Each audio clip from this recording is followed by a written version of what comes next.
陆羽推门回来的时候，我正点击鼠标发送确认转岗的邮件，桌上还摆着一份炸鸡和啤酒。陆羽走到我身旁，递给我一份包装精致的蛋糕。阿莫，你看，你不是一直想吃日本宫城的毛豆蛋糕吗？他轻身过来，想要揽住我。一瞬间，香味靠近，是茉莉香。我名字是沈墨，小时候家里人都叫我的小名茉莉，所以我在床头柜里发现陆羽藏起来的那枚漂亮到让人失语的由钻石堆砌成一朵小巧茉莉花的钻戒时，以为那是陆羽为我准备的惊喜，以为那是他的求婚戒指。毕竟我们青梅竹马一起长大，前段时间见父母，他还笑着与我父母说或许婚期将近。5周年那天晚上，我亲自下厨，费尽心思做了一桌低脂低盐却又美味丰盛的晚餐。可直到我准备的冰激凌奶油蛋糕化成让人倒胃口的混合奶油汤，才等来了陆羽匆匆的一句：不好意思，阿莫，我忘记告诉你，我今天去日本出差。他忘记告诉我，却不忘告诉他的学妹林丽丽。那天深夜，我刷到他的朋友圈，夏日烟火和我的爱人配的 live 图是日本花火大会盛大烟花下紧紧牵着的2只手。我和陆羽认识20余年，在一起5年。他手上的疤还是因为17岁那年就我才划上，我又怎么会认不出来？点开 live 图，陆羽熟悉的声音响起：嫁给我，好不好？而另一只属于林丽丽的温软鲜白的手上戴着一枚戒指，正是我在床头柜里发现的那枚茉莉花钻戒。原来如此，林丽丽，茉莉，原来是我自作多情。陆羽身上带着的茉莉香不属于我。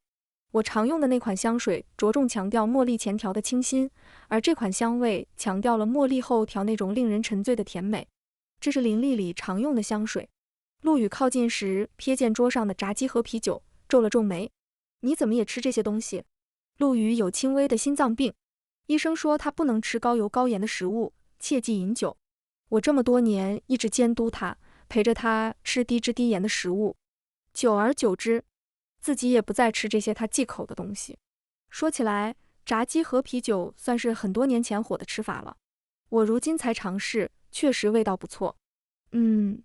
我漫不经心地了一声，打开邮箱，等着法国那边分公司给我回邮件。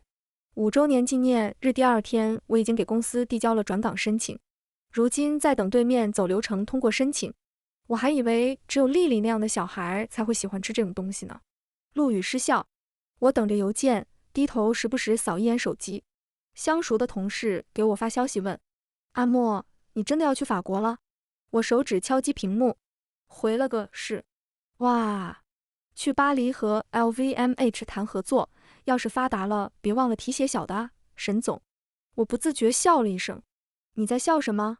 一抬头，陆羽正皱眉看着我。他刚刚念念叨叨，好像讲了些什么，大概都是些和林丽丽有关的事。我这段时间实在是听得耳朵都起茧子了。阿莫，你又在生我的气吗？陆羽脸色不好。我摇摇头。陆羽迟疑了半晌，脑子里好像在回想什么。很快，他脸色沉下来。是因为5周年那天我没陪着你吗？我是真的忘了。公司正处于关键时刻，我一直很忙，你也不是不知道。那天我落地日本，紧急去跑业务了。他揉着眉心。你不能总这么无理取闹。阿莫，我已经惯着你20多年了，你该体谅我这一次的。陆羽目光突然落在我银亮的电脑屏幕上，他声音骤然提高：你在跟你们法国分公司发消息？不是说好不去分公司留在国内了吗？你又想拿这个事威胁我？我说你有没有意思啊，沈墨？我伸手合上电脑，语气平缓：没有，营销方案指导而已。陆羽犹疑地盯着我，半晌叹了口气：阿莫，明天去给你补个礼物好不好？你想要什么？我记得你喜欢的那个品牌 Lily 出了新品。那不是我喜欢的，是林丽丽喜欢的。陆羽的话头被我截断，他愣在原地，怔怔地看着我。我没理会他，抱着电脑走进房间，咔嗒一声锁上了门。相熟的同事还在给我发消息：你真的舍得走了？你们家陆羽呢？我没有和任何人说陆羽和林丽丽的事，在同事们眼里，陆羽还是那个与我青梅竹马在海岛一起长大的完美男友。在我17岁生日那天，带我去海上看烟火，我不当心掉进海里，是他不顾生死连救生衣都没穿就跳进深海救我。我在惊惧中疯狂挣扎，甚至在他手上留下了永久的疤痕。他仍然没有松开我，直到被救上船。他死死抱着我，因为轻微心脏病带来的应激反应，大口大口喘着气。海水从他脸上滑落，像一滴泪落在我身上，将我冰凉的身体灼得发烫。他喃喃念我的名字，阿莫，阿莫。我那时以为我们会永远相爱，直到林丽丽这个名字出现在我们之间。起初只是在某个商场偶遇兼职柜姐的学妹，多聊了2句，却又在受母校邀请去演讲时重逢，一来二去便熟络起来。陆羽十分坦荡地邀请我和林丽丽一起吃饭，或许那时我就该觉得不对劲的。这么多年一直低脂少盐饮食健康的陆羽，居然仅仅因为林丽丽喜欢，就将聚餐地点定在了烤肉店。那天是他们校友聚会，热火朝天，聊的都是我听不懂的话题，只有林丽丽的目光偶尔会落在我身上，打量的、警惕的、轻蔑、不屑的。散场后，林丽丽笑着闹着在商场1楼发现一架装饰用的钢琴，她纠缠着陆羽陪她一起弹。陆羽拗不过她，竟然真的坐了下来，为她弹了一曲《致爱丽丝》。那架钢琴的音很不准，但不妨碍学了10几年钢琴的陆羽弹得很好听。我就是那时知道他们2人不寻常的，因为我听陆羽弹过上百次《致爱丽丝》，只有这次，林丽丽凑近他的时候，他弹错了一个音，就好像他漏跳的那一拍心跳。相熟的同事通晓人情世故，很快明白过来我和陆羽之间出了问题，发了个很可爱的表情包缓和气氛。那就先预祝我们沈总前程似锦了。我其实之前接到过法国分公司的邀约，只是之前因为陆羽一直推拒，他不想我离他太远。他的事业在国内，我如果去国外，我们就会变成异国恋，他认为不会有好结果。我和他大吵一架，你的事业重要，我的事业就不重要了吗？陆羽沉默看着我，眼中满是细碎的光。阿莫，我爱你，我不想和你分开。他久久地叹了口气，好，那我陪你去巴黎。最后还是我妥协，拒绝了法国分公司的邀约。陆羽抱着我说，他以后多照看家里和2位老人，这样我就可以在工作上多花时间。阿莫，你这样好，在哪里都会闪闪发光的。同事们都替我大为惋惜，可没想到5周年纪念日第2天，分公司居然又一次邀请了我。这次是 LVMH 那边的对接人点名要与我合作，就好像命运给了我第2次机会，要我好好抓住。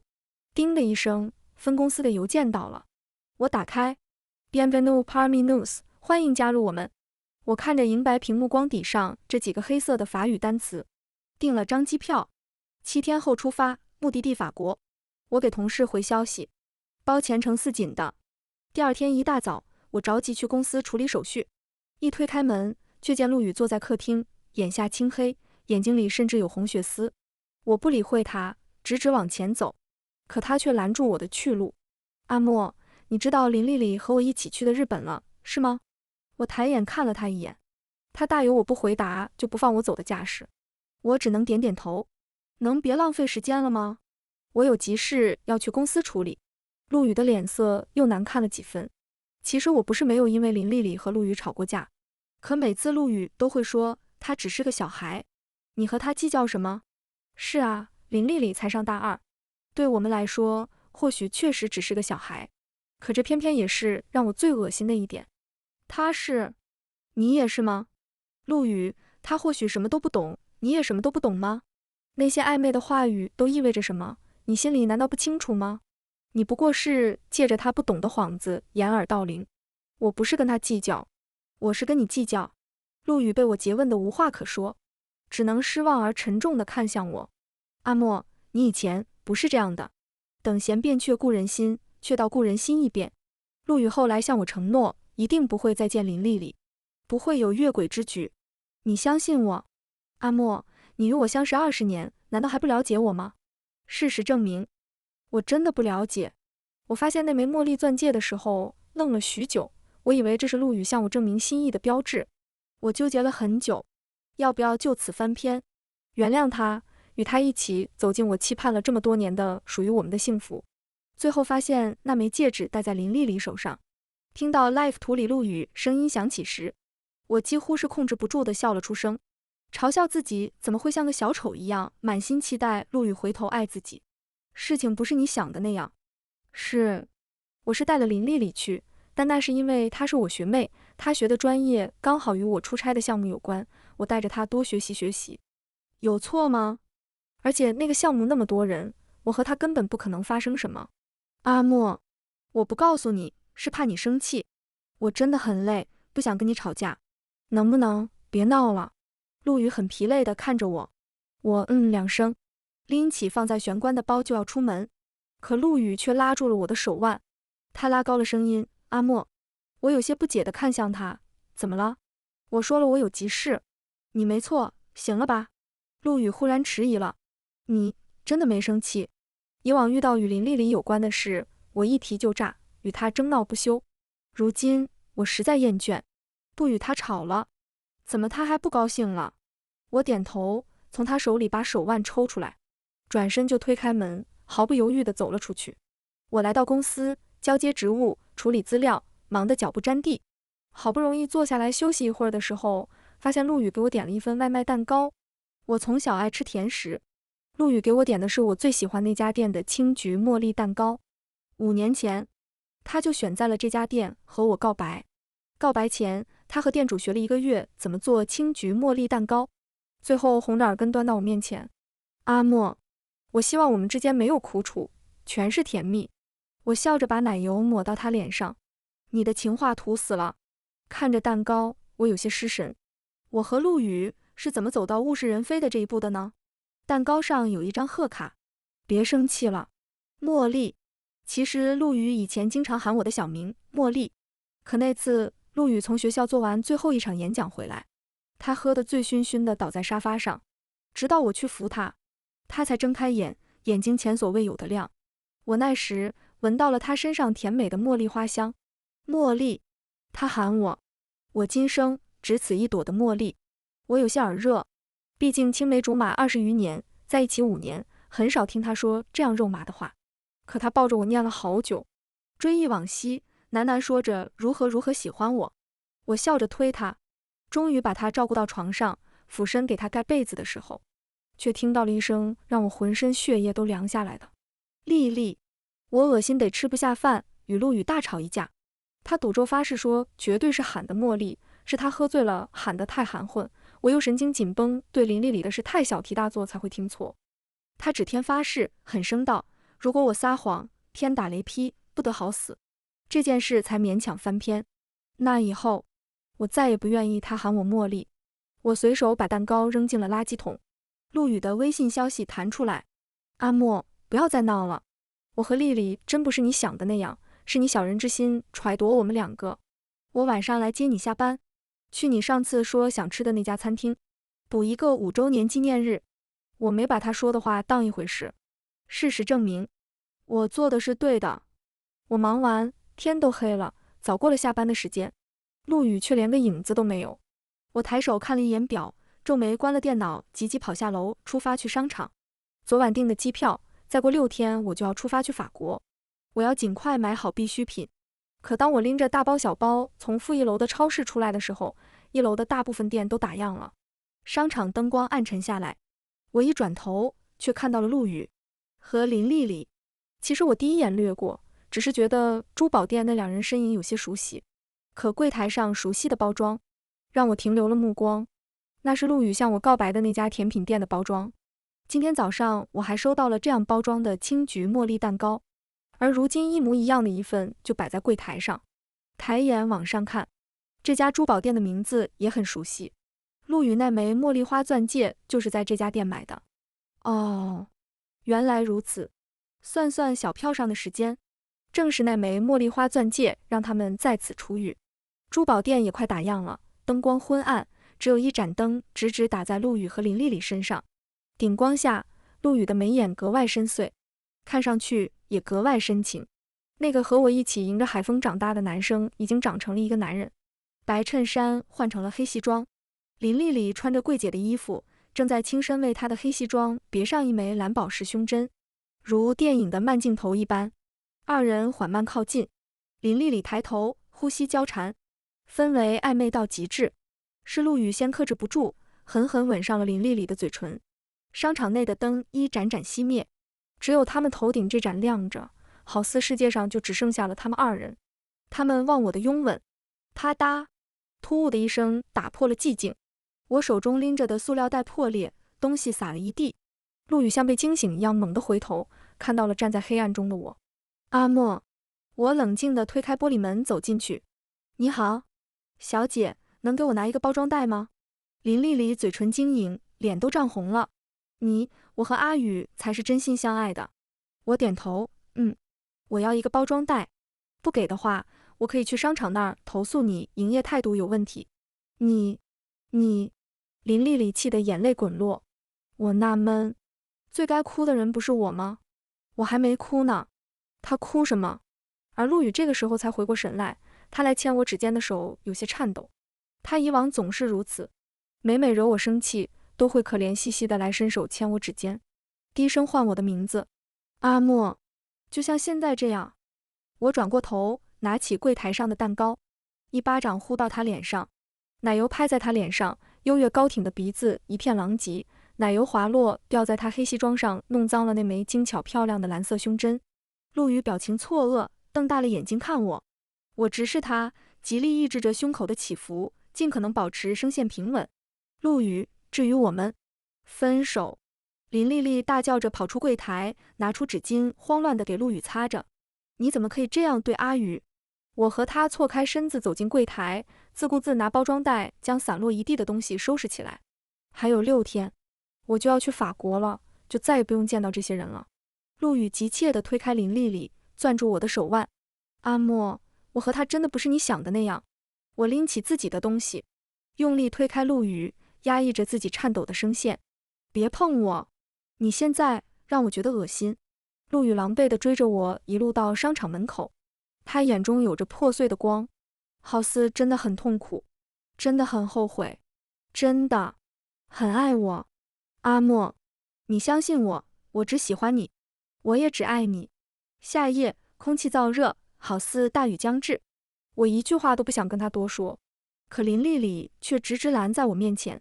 她咬着下唇，一副英勇就义的模样。沈小姐，我和阿宇并不像你想的那样龌龊，刚刚那个吻只是我们情之所至，你也不该这么对他。人在无语至极的时候，真的会笑出来。情之所至，哈哈，你管和一个有女朋友的男人在公共场合接吻，叫做情之所至？当小三当到你这份上，也确实够可以。林丽丽脸通红，呼吸急促，你了个半天也没你出个什么结果。好了，阿莫，你怎么对我都可以，可你不能这样说丽丽。你平常不是最喜欢说自己爱女了吗？怎么能对一个女孩子说出这么恶毒的话？给丽丽道歉。我看着陆羽，忽然觉得面前这个人很陌生。你让我给他道歉？陆羽，是你疯了还是我疯了？我转身就走，陆羽追上来，抓着我的手腕不松开。沈墨，你等等，把话说清楚。林丽丽却突然一跺脚，向我行进的反方向跑去。她眼泪大颗大颗滑落。好，我去死，你们总能满意了吧？丽丽，陆羽终于忍不住，他抛下我，急切地追了上去。轰隆一声雷响，夏季的暴雨终于落了下来。豆大的雨珠打在身上，我却感觉不到疼。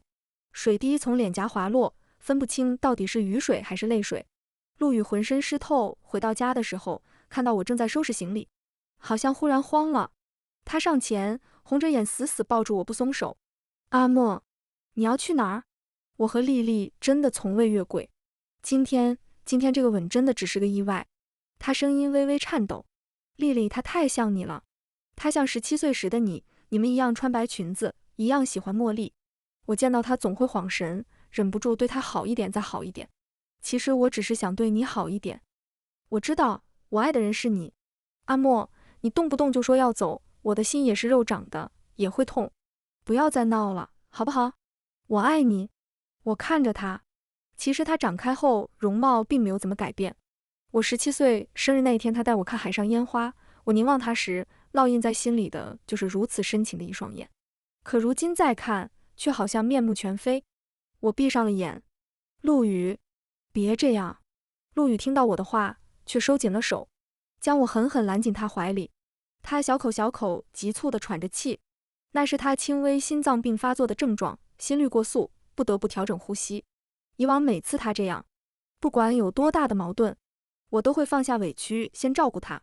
可这次，我推开了他。阿莫，我们约定好了要一直在一起，你不能中途就抛下我。你向我承诺过，我们会一起到老。我缓缓睁开眼，几乎有几分迷茫。我不知道为什么陆羽在做完这些事以后，还能说得出要一起到老这样的话来。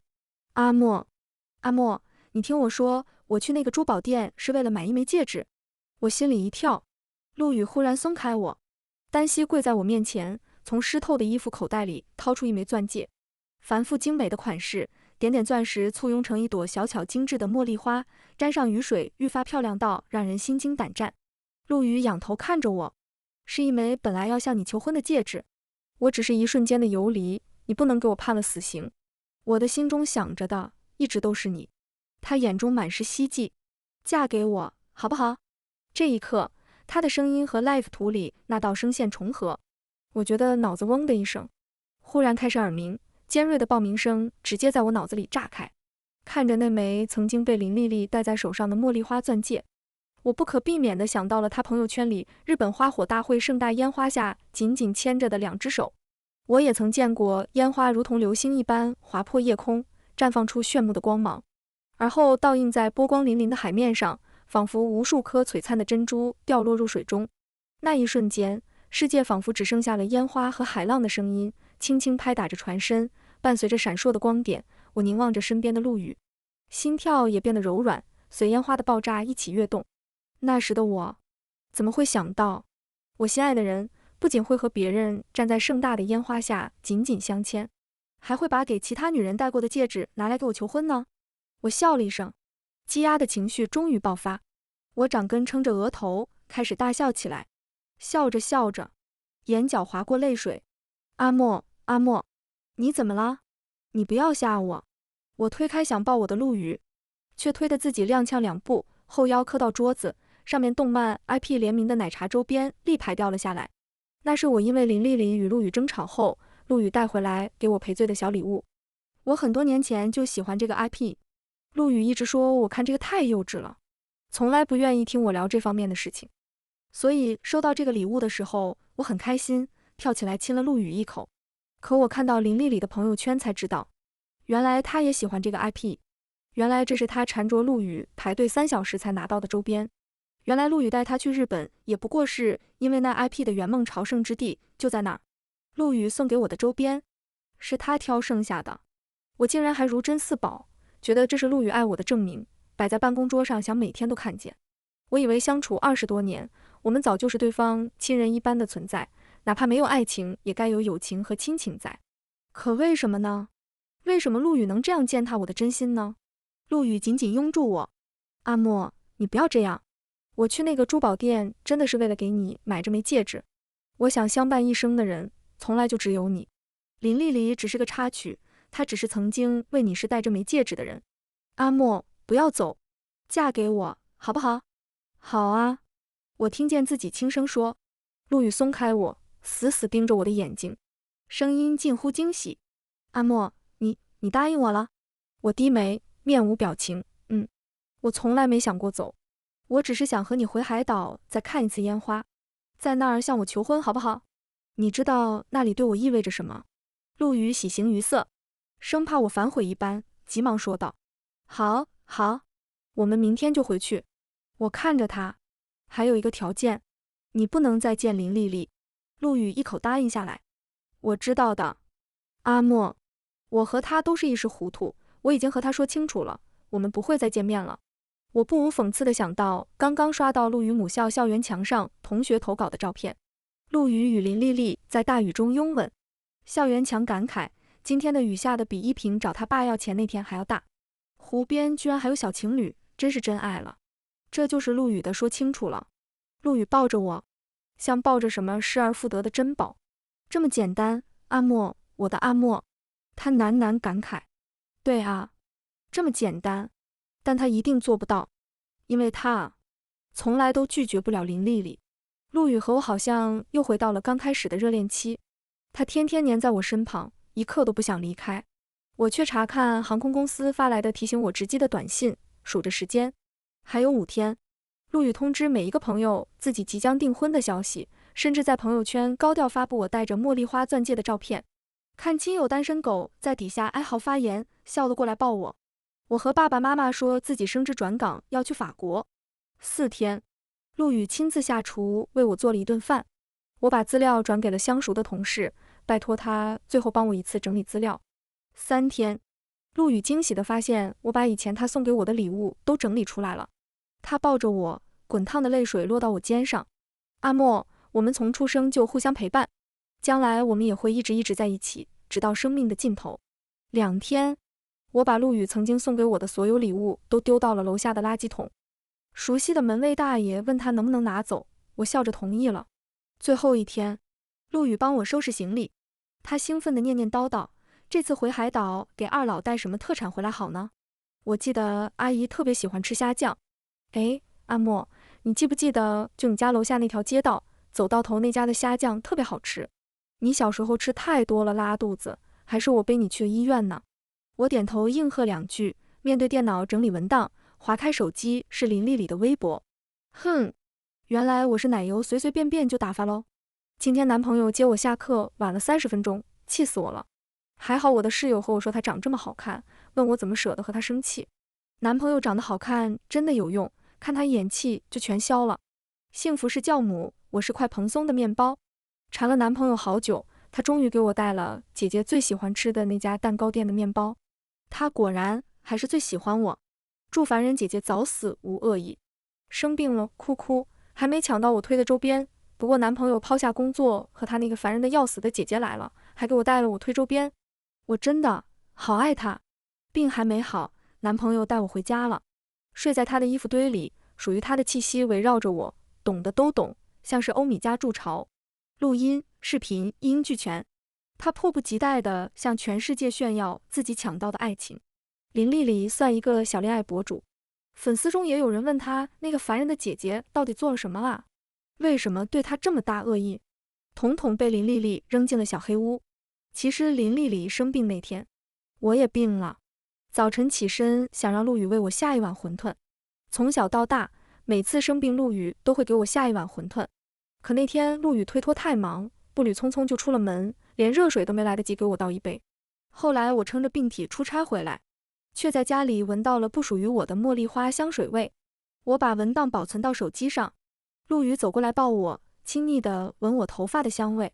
他笑道：又在工作，这么辛苦啊，不如辞掉工作，我养你啊。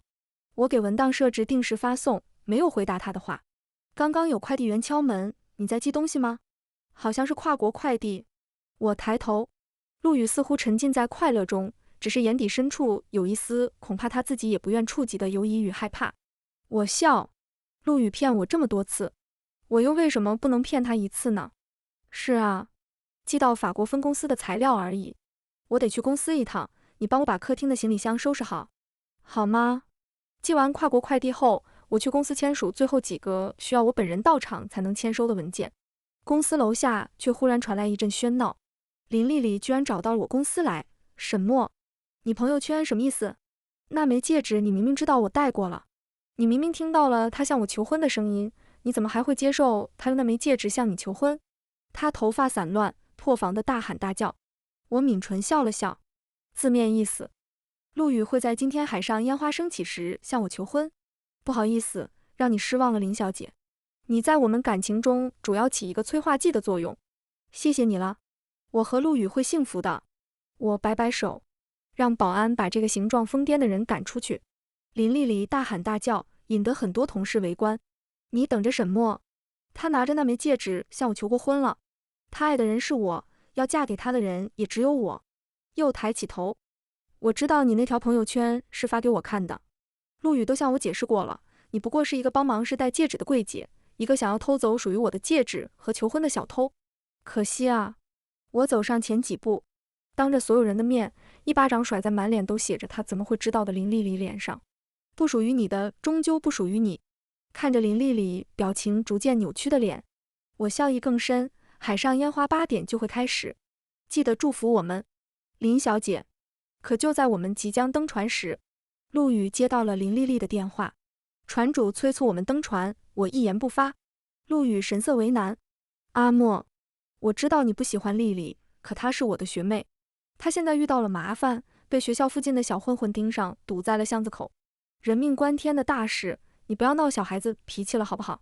我去就回。我与陆羽两家早就搬离海岛，定居在距离海岛1小时车程的城市。我们心里都清楚，这一去就无法赶上今夜的海上烟花。见我不说话，陆羽有些急了。阿莫，你也是女孩子，你怎么忍心见她一个女孩子遭受这些事？我看着陆羽，我们错过了登船的时机。海上烟花开始燃放，海面被月光染成了深邃的蓝色，波光闪烁，烟花在空中砰一声炸开，仿佛无数颗星辰突然坠落，洒下万千光芒。去吧，我忽然开口。陆羽愣了愣，什么？我重复，我说去吧。陆羽如蒙大赦，几乎是飞奔着跑到汽车旁去发动汽车。我看着他被烟花一瞬的亮光照亮的背影，不可避免地想起了学生时代，他也是这样飞奔着来见我的。那时我看到的从来都不是他的背影。拜拜。我嘴唇轻动，对17岁那年飞奔向我的陆羽说。而车中的陆羽似有感应，忽然偏过头看我，能看出他迟疑了一瞬间。汽车发动减速，可很快，他对我做口型，我马上回来。汽车油门被踩下，加速行进，驶离了海岛。烟花还在不断燃放，它们在漆黑的夜空中涌动绽放，每一朵花开都带着悠长的回响，然后永久地沉寂在墨蓝的海面。海上烟花落幕后，我乘车到了机场，距离飞机起飞还有2个小时。目的地法国巴黎。陆羽驾车驶离海岛的时候，其实心有些说不清道不明的慌乱，尤其是烟花声一声一声响在耳边。他偏过头越过车窗玻璃看向沈墨时，这种慌乱达到了顶峰。他想下车，想冲过去抱住沈墨，把茉莉花钻戒戴在他从小就喜欢的女孩手上，然后和她幸福相携到老。可手机又响了起来，是林丽丽。她语气害怕，阿宇，你在哪儿？你快来救我，没有你我不行的。他还是咬牙踩下油门，飞快地奔向林丽丽。丽丽她年纪还小，遇到事情害怕很正常，而沈墨早就长成了独当一面的样子，不需要他多操心。说实话，见到林丽丽第一面，他真的慌了神。茉莉香气靠近的那个瞬间，他觉得自己又见到了17岁的那个沈墨。19岁的林丽丽比27岁的沈墨更像17岁的沈墨。阿宇，你来了。林丽丽哭着扑进陆羽怀里。陆羽发现事实根本不是如林丽丽说的那样，她并没有遭遇什么危险。本来的确是生气的，可林丽丽抬起头来，哭得梨花带雨，白裙被夏风吹得裙摆微微飘扬。正是茉莉花开的季节，刚刚下过一场雨，雨后的茉莉香味更加甜美。最终陆羽也只是无奈地叹了口气，将林丽丽接到了车上。他轻声哄着，轻拍她的后背，不怕了，我在呢。雨天淋湿白裙，少女曲线若隐若现，车内温度不断升腾。不知道是谁先开始靠近的，唇齿交缠，呼吸炽热。陆羽本来还残存了几分理智，阿莫，阿莫要生气了，我说了不会再见你的。可林丽丽滚烫的泪珠落到他手上时，可我爱你啊，阿宇，我好痛苦，我爱你爱得好痛苦。他也没办法保持冷静了，车身微微摇晃，意乱情迷。阿莫，陆羽恍恍惚惚，好像见到白光一闪，抬头却发现很多学生围在了他车子旁，正拿着手机边拍边窃窃私语。还真是他们啊，校园墙上说的都是真的。我去，真是工商管理系的系花。我还有他朋友圈呢，前段时间他还说是跟男朋友出国玩 ，live 图里还听到她男朋友求婚的声音。真没想到是小三啊。哎，这不是陆羽学长的车吗？我和他是一个师门的，我还见过他女朋友呢，特漂亮，特冷静干练。我擦，这么好的女朋友他都不珍惜，啧，男的真贱啊。陆羽感觉脑子轰的一声炸开了，他忘了自己是怎么安抚受惊的林丽丽，又是怎么下车询问这些学生发生了什么事。只记得自己在母校表白墙看到了他与林丽丽出轨的来龙去脉，录音、视频齐全，文字简洁有力，完全是27岁的沈墨的风格。阿莫，轰的一声，手机落地，感觉浑身的血液都冷下来，凝结成了冰。他着急忙慌地把林丽丽拽出车，超速行驶，驱车夜行1小时，终于回到了海岛。可烟花早就燃尽了，电话打不通。阿莫，阿莫，不会的，不会的。他和阿莫青梅竹马，两小无猜。他最爱自己了，他只是生气了。对，只是生气了。只要他诚心哄他，他肯定还是会回到他身边的。毕竟那是沈墨啊，世界上最好的、最爱他的沈墨啊。哪怕有更好的工作机会，也会为了他留在国内的。突然间福至心灵，陆羽近乎慌张地打开手机，查询沈墨的航班信息，可实在是太慌乱了，手机没拿稳，摔在地上，磕在海边岩石上往下滑。陆羽毫不犹豫，直接跳下去，崴伤脚也不在意，一瘸一拐地跑过去捡起手机。可等看清消息，海风吹到身上，陆羽忽然觉得浑身凉了半截。沈墨的确有航班信息，已经值机了。目的地法国巴黎，出发时间1小时后。夏季暴雨倾盆，陆羽强忍住心脏的不适，超速闯红灯往机场方向开。一路上他不断地打电话，沈墨却没有一点接电话的意思。只有一次，他换成了工作需要新注册的号码。电话终于接通，对面传来了嘈杂声音。陆羽急得大喊：阿莫，你在哪儿？离机场只剩下几百米，下雨路面湿滑，陆羽拿着手机没有注意，车胎打滑，打了几弯后撞上了路边的行道树。他应激，心脏一阵刺痛。路过的司机劈头盖脸骂他：天杀的，雨天晚上开这么快，赶着去投胎啊！陆羽却马上推开车门，一瘸一拐往机场方向跑，声音颤抖，凄凄哀哀地对着手机那头近乎乞求地询问：阿莫，你到底在哪儿？你别走，你别抛下我！街道上已经积起了深深的水洼，雨水像石头一样在他身上砸得生疼，耳边却响起的是嘈杂环境下的电子语音。即将达成飞往法国巴黎的航班马上就要起飞，请旅客迅速前往4号口。对面毫不犹豫地挂断了电话。陆羽呆呆站在雨里，明明大雨倾盆，飞机却没有延误。这一次就好像老天爷都在催着沈墨快走。等回到家，陆羽突然惊奇地发现家里好空。对了，因为要回海岛旅游，所以他们收拾了很多行李。可他那时太兴奋了，以至于甚至没有意识到，沈墨收拾的行李其实远远超过了回海岛旅游要带的份额。他惊慌地推开家里各个房间的门，发现所有属于沈墨的东西全部都不见了，包括他送给沈墨的那些礼物，干干净净，什么都没有留下。陆羽像被抽干了所有力气，心里有种像空洞一样的感觉，呼吸变得沉重，悲伤的潮水不断涌向心脏，而他只能无力地站着，任由这股潮水吞没自己。他忽然后知后觉地想到，那天商场偶遇，沈墨大包小包拎着的就是旅游必需品了。原来阿莫他那时就想好了要离开了。落地巴黎，我紧锣密鼓投入工作交接，暂时住在了同事为我租的临时民宿里。终于，我找到一间漂亮的房子，阳光透过落地窗照在复古花纹繁复的家具上，微尘在空中静静漂浮，落在盛放的茉莉花上。同事们带着红酒香槟祝贺我乔迁新居。Regard, M.O. Westmiller Saint Toujours Avenir。你看，沈墨，最好的总是在前方。我向他们举杯，抿了口香槟，享受着巴黎盛夏温暖的慵懒。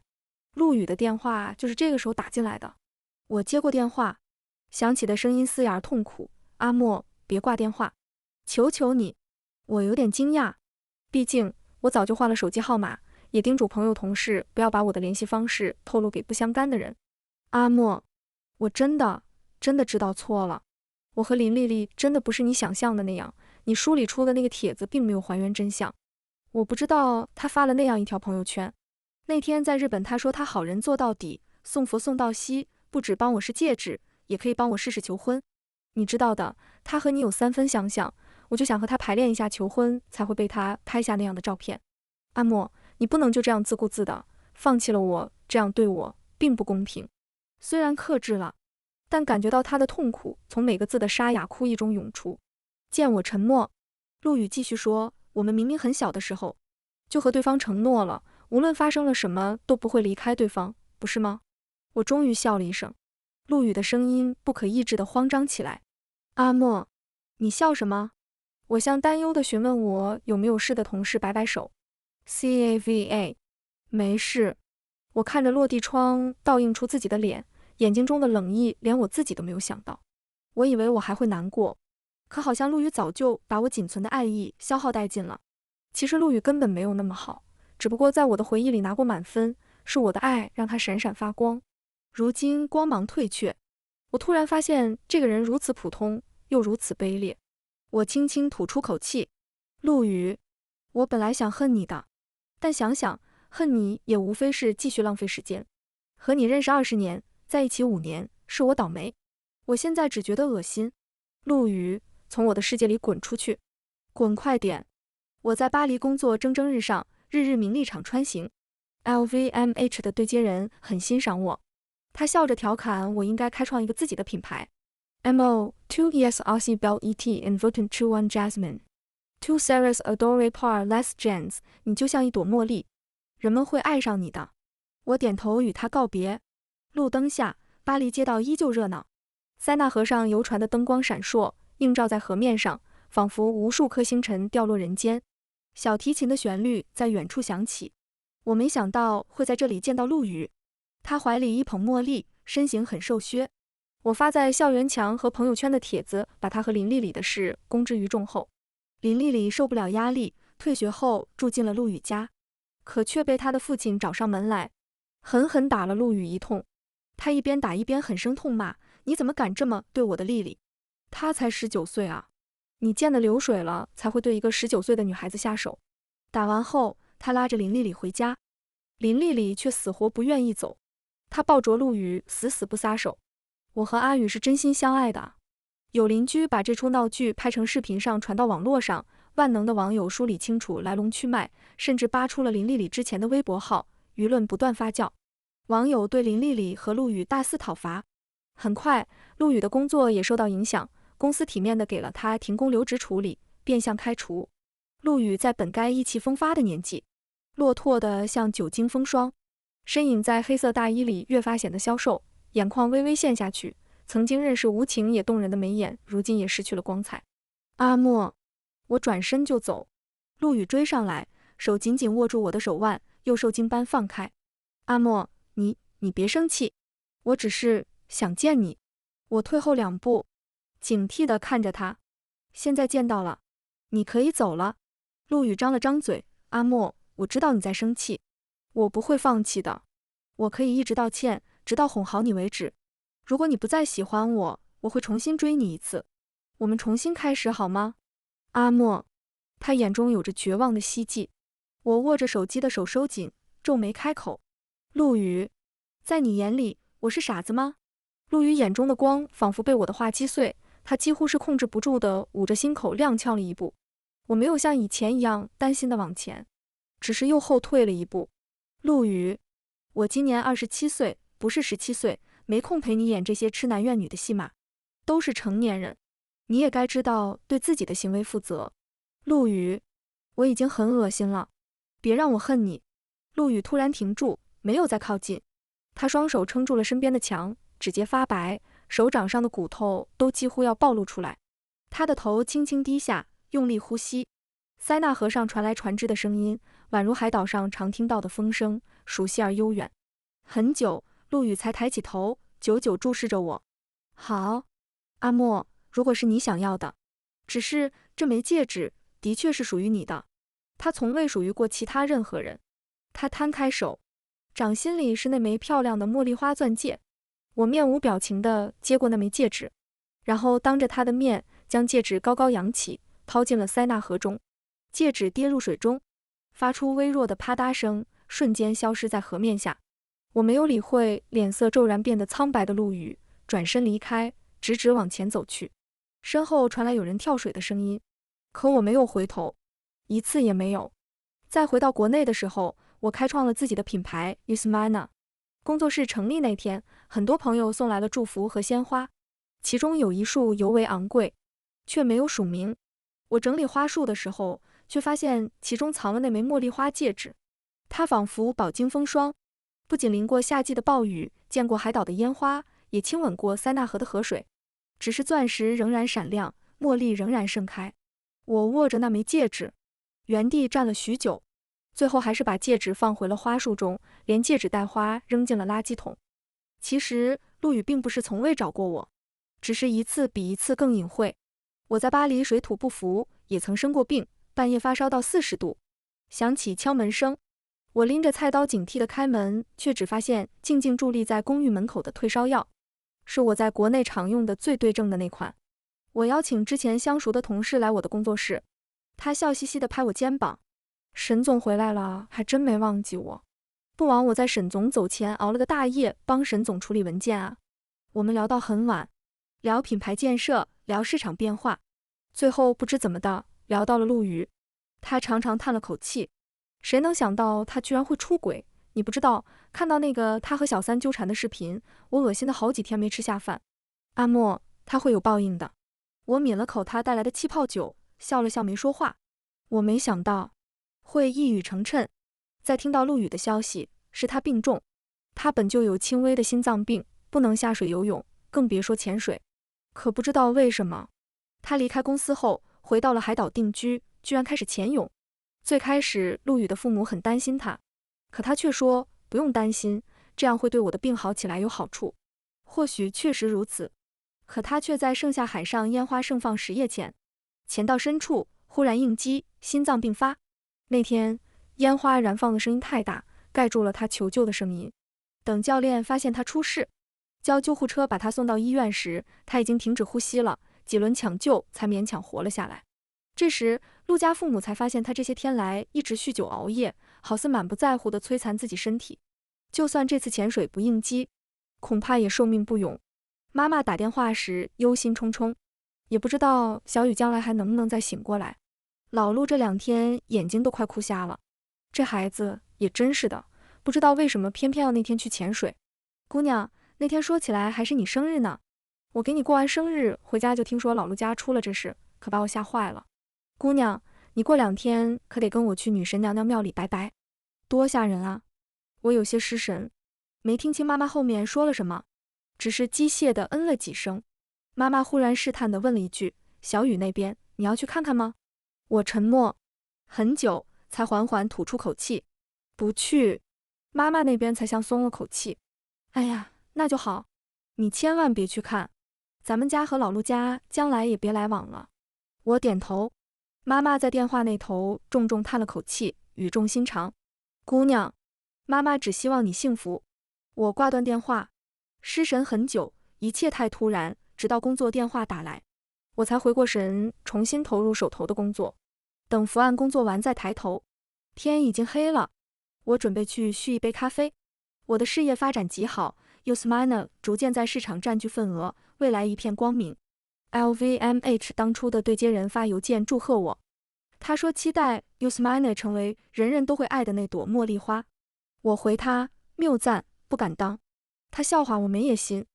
如今我忙得脚不沾地，最累的时候也不能歇下，只能靠咖啡提神续命，却在起身时不小心碰落了桌上的一张贺卡。那是法国同事得知我的工作室大获成功，寄给我的祝贺明信片。漂亮的塞纳河风光，背面白色卡纸上是飘逸浪漫的法语 Regard, Amo, Les meilleurs sont toujours à venir。 你看，沈墨，最好的总是在前方。番外，陆羽视角，见沈墨的最后一面，是在下雪的巴黎。香榭丽舍大街两旁的圣诞灯饰如星光般闪烁，商店橱窗精美绝伦，布置着琳琅满目的圣诞礼物和五光十色的装饰，仿佛整个巴黎都在为圣诞节做着庆祝。空气中弥漫着热栗子的香味和温暖的热红酒气息。我就是在这样的巴黎等了3个小时，才见到和同事说说笑笑从公司走出来的沈墨。冬季早不是茉莉盛开的季节了，可它更美了，枝叶舒展，落落大方。这世界上可以有千千万万朵茉莉，可沈墨只有一个。我贪婪地注视着这样的沈墨，他街边随便买了一杯热可可，小跑着追上了同事们，笑闹着走向他的未来。17岁的沈墨也是如此。课间我也会在教室的窗边看着他蹦蹦跳跳，和同学打闹。或许他从来没有变过，沈墨始终是沈墨。17岁的沈墨是沈墨，27岁的沈墨也是沈墨。可惜我最开始遇到林丽丽那天没有意识到这件事。那天我和沈墨吵了一架，他太自我，太有主见，不再像以往那样把我们的爱情看得比什么都重要了。我夺门而出，我憋着一肚子气来到珠宝店，拿那枚原本是求婚戒指的茉莉花钻戒。我不得不承认，见到林丽丽那第一眼，我真的慌了神。她是戴戒指，茉莉花轻轻滑落在她纤细的指尖，与她身上那抹茉莉香气交织成甜美的氛围。我那一刻好像又看见了我最爱也最怀念的17岁的沈墨。后来再回过神来，我和林丽丽已经走得太近了。也有朋友察觉出来我不对，劝过我，我看这小姑娘也和沈墨不像啊，你可千万别越深越深。你和沈墨感情我们都羡慕着呢，万一被发现了，沈墨的性格可绝对不会放过你。我当时不以为意，他们懂什么？他们见过17岁的沈墨吗？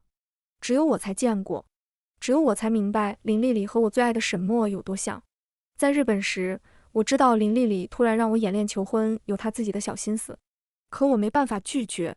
我把戒指戴在她手上时，烟花正好升起，她穿着白裙子冲我笑，鬼使神差，我问出了那句嫁给我好不好？可我没想到沈墨会看到那条朋友圈，看到那张 live 图，更没想到他会那么决绝，会毫不犹豫地远赴巴黎，不愿意再多留一天。我去他的公司，厚着脸皮找他的同事打听他的近况，却有一个同事替他红了眼。陆羽，你这样辜负阿莫，是会有报应的。我没当一回事，我那时还想，我与沈墨是青梅竹马，两小无猜，他一定会原谅我，毕竟我们天生就是要在一起的。直到那枚戒指被他亲手丢进塞纳河，我才突然惊觉，沈墨这次好像真的不会原谅我了。我回到海岛定居，这里有我与沈墨在一起的痕迹，我们在这里长大，也在这里相爱。我们坐在岩石上看海，也在海风中相拥。我一次又一次地想起那次海上烟花，不止一次地想，如果我那时留下来了，会不会沈墨就也会放弃巴黎为我留下来呢？但这个问题始终没有答案。沈墨生日那天，我给他送了一份礼物，但没出意料被他拒收了。他不愿意和我再有牵扯。其实那天教练说不适合下海了，可鬼使神差的，我觉得自己一定要下海。慢慢下潜，深海的宁静会短暂地抚平我内心的焦躁。海上烟花燃放，闷闷的声响传到耳边，我忽然觉得心脏有些刺痛，呼吸不太顺畅。可很快我好像听见有人叫我名字，阿宇，阿宇，是沈墨。我恍惚抬眼，好像看见了两个世界不重叠的画面，一边是宁静的深蓝，另一边是疾风骤雨下飘摇的白裙女孩。那是17岁生日时不小心跌进海里的沈墨。当时我毫不犹豫纵身跳进海里，将此生心爱之人救了上来。阿宇，救我！我知道自己最淡了，可我没办法克制住自己追上去的动作。我游到沈墨身边，他紧紧抱着我，指甲深深掐进我的手里，留下一道很深的划痕。晃晃荡荡的，一切都晃晃荡荡的。恍惚间，我闻到了热栗子的香味和温暖的热红酒气息。